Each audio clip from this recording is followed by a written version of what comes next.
देखो, हमेशा ही हमेशा साथ लेना है तो सिर्फ भगवान का साथ लो।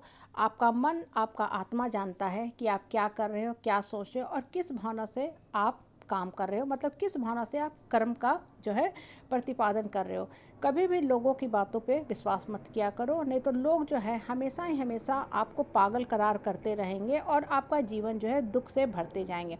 मेरी एक मित्र है, उसकी सबसे बड़ी समस्या क्या है ना, कि वो बहुत ही सहृदय है, अच्छे हृदय की है, लेकिन उसको होता क्या है कि जिस समाज परिवार परिवेश में वो रहते हैं ना, हमेशा ही लोग उसके ऊपर चढ़ के रहते हैं और उसको पागल करार करने में लगे रहते हैं। हालांकि वो बहुत ही नेक दिल मेरी मित्र है। देखो, एक दिन वो बहुत ही बैठी चुपचाप शांत से, हाँ, बैठी हुई थी, रो रही थी। मैंने पूछा कि क्या प्रॉब्लम है, क्या समस्या है, तो उसने बताया कि लोग मेरे बारे में ऐसे ऐसे गलत बातें फैलाते हैं, हाँ, इससे मेरा मन जो है बड़ा बड़ा दुखी होते रहता है। मैंने उसको देखो समझाते हुए बताया, जो बात मैं बता रही हूँ वो आप सबके लिए। मैंने बताया, देखो, ये धरती जो है ना, ये धरती जो है पापियों से भरी हुई है, मतलब गलत बात करने वाले लोगों से भरी हुई है। आज तुम्हारे साथ ये बातें नहीं हो रही है कि तुम्हारा दिमाग गड़बड़ है, तुमको इलाज की ज़रूरत है, आदि काल से चला आया है। क्यों? क्योंकि जो इंसान सत्य बोलता है ना, सत्य परोसता है, वो गलत लोगों को बर्दाश्त नहीं होता है। पहले लोगों को क्या मान्यता थी कि धरती जो है चपटी है, फ्लैट है, ठीक है, लोग ये मान्यता लेके चल रहे थे। लेकिन फर्स्ट टाइम बुर्नों ने क्या बोला, नहीं, धरती फ्लैट नहीं है, धरती जो है ना, पृथ्वी जो है वो क्या है, स्फेयर है, स्फेयर है। तो उस समय के जो बुद्धिजीवी वर्ग थे, जिनके हाथ में उस समय का समाज का पावर था, उसको क्या कर दिए, जला दिए, उसको जला दिए। वो बेचारा का जीवन खत्म हो गया। लेकिन सत्य नहीं खत्म हुआ, सत्य आज क्या है हम सब पढ़ रहे हैं, ठीक है।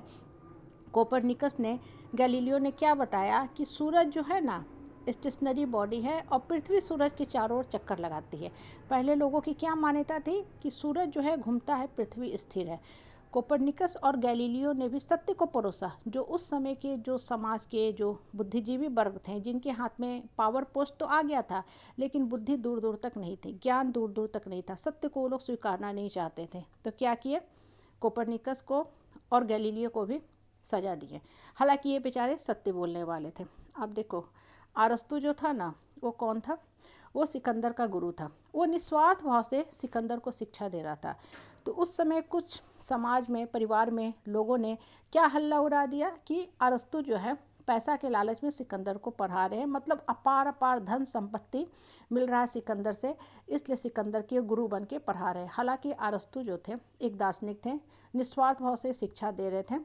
और जब सिकंदर की मौत की खबर सुना अरस्तु ने ना, तो इसने भी विष पी के अपना जीवन लीला ख़त्म कर दिया। इतना आहत हुआ क्योंकि वो निस्वार्थ भाव से सिकंदर को शिक्षा दे रहे थे। और अरस्तु की जो बातें हैं ना, आज भी अगर पढ़ोगे सुनोगे ना, तो आपका ज्ञान का जो फाटक है ना, वो और बड़ा होता जाएगा, खुलता जाएगा। फिर आप गलत बातों की तरफ आपका दिमाग जाएगा ही नहीं, आप गलत बोलोगे ही नहीं कि वो इंसान जो है पागल है, उसका दिमाग गड़बड़ है, उसको इलाज की ज़रूरत है। क्यों? क्योंकि ऐसी बातें वही लोग बोलते हैं जिनके अपने दिमाग में कुछ ना कुछ प्रॉब्लम होता है, या जो सत्य को नहीं स्वीकारना चाहते हैं।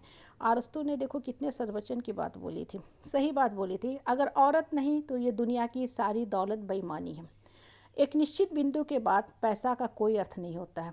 किसी मनुष्य का स्वभाव उसको महान बनाता है, संपत्ति नहीं। बुरा व्यक्ति जो होता है ना, पश्चाताप से भरा रहता है, इसलिए ज़्यादा से ज़्यादा अपशब्द बोलता जाता है। क्यों? क्योंकि उसके मन के अंदर नकारात्मक जो है सोच भरे रहते हैं। कोई भी व्यक्ति अगर किसी से डरता है तो उस इंसान को प्यार नहीं कर सकता है। आगे अरस्तु ने देखो एक बहुत और अच्छी बात बोली, आलोचना से बचने का एक ही तरीका है, कुछ मत करो, कुछ मत कहो, कुछ मत बनो। मतलब बस मौन बैठे रहो, सत्य के ऊपर काम मत करो, तो आपको आलोचना नहीं होगी। आपको आलोचना का सामना तभी करना पड़ता है जब आप कुछ अलग हटके करते हैं, मतलब सत्य को दुनिया के सामने लाना चाहते हैं, लोगों के हाँ में हाँ नहीं करते हैं, चाटुकरी चापलूसी नहीं करते हैं, ठीक है। जो इंसान सत्य बोलता है उसको आलोचना का सामना करना ही करना पड़ता है। विलियम हार्वे, जिसने क्या सिद्धांत का प्रतिपादन किया, हार्ट, ठीक है, ब्लड आर्टरी, ब्लड सर्कुलेशन कैसे होता है, सबका सिद्धांत का प्रतिपादन किया। तो लोगों ने क्या सर्कुलेट कर दिया कि ये विलियम हार्वे का दिमाग गड़बड़ है, माइंड जो है इसका गड़बड़ है, इसको इलाज की ज़रूरत है। इसलिए जब भी जिस समाज परिवार परिवेश में आप रहते हो ना, लोग आपको कहते हैं आप पागल हो, इलाज की ज़रूरत है, सबसे पहले उन लोगों को इलाज की ज़रूरत है क्योंकि उनका दिमाग जो है गड़बड़ है। इसलिए ना मन को खोलो, मन को ऊपर वाला से जोड़ो और अपने आप पे विश्वास रख के सही कर्म करते जाओ, यही जीवन का आधार है।